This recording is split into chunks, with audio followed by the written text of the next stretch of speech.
भगत सिंह क्या सेना लेके आए थे? गांधी जी क्या सेना लेके आए थे? सुभाष चंद्र बोस सेना लेके आए थे? नहीं ना। अपनी दिल्ली में केजरीवाल जी क्या सेना लेके गए थे? अकेले लड़े ना, जीते ना, बदला ना। धर्म जाति में तो हर बार हमारा चुनाव बढ़ जाता है। मैंने कुछ समस्याएं थी हमारे बांकीपुर की, उनके लिए हमने बहुत सारी मैंने खुद बहुत सारी लिखित अर्जियां दी, ईमेल्स दिए, बहुत कुछ दिए हैं। उनमें से किसी का आज तक जवाब तक नहीं आया पिछले 5 सालों में। उनके ही कुछ लोगों से मिला, उनका कहना था आपको बहुत समस्याएं, अगर इतनी समस्याएं तो आप ही विधायक बन जाइए। मैंने कहा ठीक है सर। आप देख रहे हैं मीडिया दर्शन और मैं हूं आपके साथ अंजलि तिवारी। लोकसभा चुनाव के साथ साथ बिहार में भी विधानसभा चुनाव होनी है और जितने भी विधायक हैं वो विधानसभा की तैयारी भी कर रहे हैं। इस बार के बिहार के चुनाव काफ़ी ही मुख्य होने वाला है। कारण ये है कि इस बार जेडीयू के साथ साथ बीजेपी जो है पूरी तरीके से भारी है। इसी बीच एक व्यक्ति निर्दलीय चुनाव लड़ने का ऐलान कर रहे हैं और उनका नाम है रवि नारायण सिंह। आज वो हमारे साथ जुड़े हैं और हम उनसे चुनाव के तमाम मुद्दों पर बात करते हैं। बहुत बहुत स्वागत है आपका हमारे चैनल में। जी नमस्कार मैम, मेरा नाम कैसे हैं आप? सिंह है। बढ़िया हूँ मैम। निर्दलीय चुनाव लड़ने की तैयारी है, यूपी के राजा भैया बनने का मूड है क्या? नहीं मैम, राजा भैया ने भी एक अच्छा काम किया है कि किसी क्षेत्र में विकास हो ना हो, उनके क्षेत्र में विकास भरपूर मात्रा में हुआ है। और हमारा भी मुद्दा बांकीपुर में कुछ ऐसा ही है कि हमारे बांकीपुर को ना सबसे ज़्यादा लोग, सबसे वीवीआईपी सीट है ये पूरे बिहार की, लेकिन सबसे कम इस पे ध्यान है क्योंकि लोगों का यहाँ हमारे क्षेत्र में कहना है कि यहाँ से एक पर्टिकुलर पार्टी से अगर कोई भी खड़ा हो जाएगा, इंसान छोड़िए जानवर भी, तो वो भी जीत जाएगा। अच्छा, क्या कारण है बिहार में इतनी सारी पार्टियां सब एक दूसरे पर भारी और आप एक और भारी पड़ने जा रहे हैं निर्दलीय लड़के? जब मुद्दा लोगों से जुड़ा हो ना, लोगों के जन कल्याण से जुड़ा हो ना, तो अकेला मैम भगत सिंह क्या सेना लेके आए थे? गांधी जी क्या सेना लेके आए थे? सुभाष चंद्र बोस सेना लेके आए थे? नहीं ना। अपनी दिल्ली में केजरीवाल जी क्या सेना लेके गए थे? अकेले लड़े ना, जीते ना, बदला ना। आज जो भी कह ले जो अलग, लेकिन कुछ तो किया अपने क्षेत्र में। तो हम अर्बन एरिया में रहते हैं पटना के, हमारे एरिया में ना लोगों की समस्याएं अलग हैं। हम मिडिल क्लास फैमिली के लोग हैं, हमारी समस्याएं सबसे, अगर हम 100 रुपये कमाते हैं तो उसमें से 50 रुपये हमारे बच्चों की पढ़ाई और अपने माँ बाप बुजुर्गों की इलाज में जाता है। अब आप सोचिए कि अगर आपके घर में किसी को एक स्ट्रोक आ जाए, भगवान ऐसा ना हो, भगवान ना करे, बट अगर ऐसा हो जाए तो आपके पास ऑप्शन क्या बचता है? बांकीपुर में एक पीएमसीएच पे आप पहले ही जानती है पूरे बिहार का भार है, ठीक है। और वहाँ हालत बहुत ही ज़्यादा बुरी है अभी तो। बिल्कुल। और वहाँ पे लोगों को कई बार तो उनकी डेड बॉडी भी अच्छे समय तक वहाँ पड़ी रहती है। मैं उस पर विषय में नहीं जानना चाहूँगा, वो अगली बार मैं इस पर बात करूँगा। लेकिन अब समझिए कि अगर हमारे लोग अपना एक सुचारू रूप से इलाज नहीं करा पा रहे हैं, प्राइवेट अस्पतालों की तरफ देख रहे हैं, तो सोचिए पिछले 5 बार से एक पिता पुत्र का यहाँ पे सीट रहा है ये, ठीक है। और उस विगत समय में 100 करोड़ से ऊपर विधायकी फंड का पैसा आ चुका है। उसका हुआ क्या मैडम? वो गया कहाँ? क्या एक अस्पताल नहीं बना सकते थे 100 करोड़ रुपए में? क्या एक स्कूल नहीं बना सकते थे केंद्रीय विद्यालय के तर्ज पे जहाँ 12वीं तक के बच्चे पढ़ सकें? लेकिन ऐसा कुछ भी नहीं हुआ। देखिए, इन्होंने बातों बातों में इशारा कर दिया है कि बांकीपुर विधानसभा से ये निर्दलीय चुनाव लड़ेंगे। इशारा है पिता पुत्र की ओर। तो आप बीजेपी के गढ़ में हाथ डालने जा रहे हैं, वो भी निर्दलीय, बिना किसी पार्टी के। लगता है जनता इस बार कुछ बदलने के मूड में है? जनता मुझसे बेटर है कि आप जनता से जाके बात करें इस विषय में। लेकिन जितने लोगों से मैं मिला हूँ या मिल रहा हूँ, हमारा जन जागृति अभियान पिछले 2 दिनों से चालू है अपने हमारे पूरे इस बांकीपुर क्षेत्र में, और हम अलग अलग वार्ड में लोगों से जाके मिल रहे हैं, जुड़ रहे हैं। तो सबका एक ही कहना है ना कि आप यहाँ आज तक कोई एक अच्छा उम्मीदवार आया ही नहीं। जब तक कोई आएगा नहीं, चुनौती देगा नहीं, अपने विषयों को रखेगा नहीं, तो जीतेगा कैसे?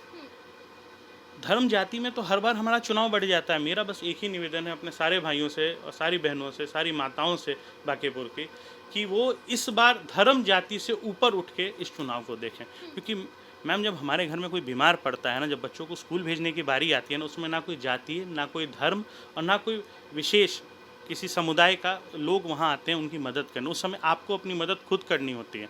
तो उस मदद को आज आपको देखना है कि वो मदद आप अपनी कैसे करेंगे। उसका हमें हर बार हमारा संविधान एक मौका देता है, ये चुनाव। और इस चुनाव में एक सही कैंडिडेट को मैं नहीं कह रहा मुझे वोट दें, आप जिस मर्जी को दें, लेकिन इस बार आपको एक बात और बताता हूँ कि हमारे बांकीपुर में सबसे कम वोटिंग होती है बिहार में। सबसे कम वोटिंग वाली जगहों में बांकीपुर भी उसमें शुमार है, जबकि पटना का सबसे डेवलप्ड, सबसे ज़्यादा पढ़े लिखे लोग, सबसे ज़्यादा एजुकेटेड लोग हमारे बांकीपुर के क्षेत्र से आते हैं। मार्केट भी उधर काफ़ी ज़्यादा है। जी, उसके बाद भी मैम आप समझिए कि ओनली 41% वोटिंग होती है हमारे क्षेत्र में। 4.5 लाख वोटर हैं और मात्र 1,30,000 से 1,40,000 वोटर हर बार वोट दे पाते हैं। हर बार 10,000 वोट तो नोटा में जाता है, आप उससे समझ लीजिए ना। ऐसा क्यों?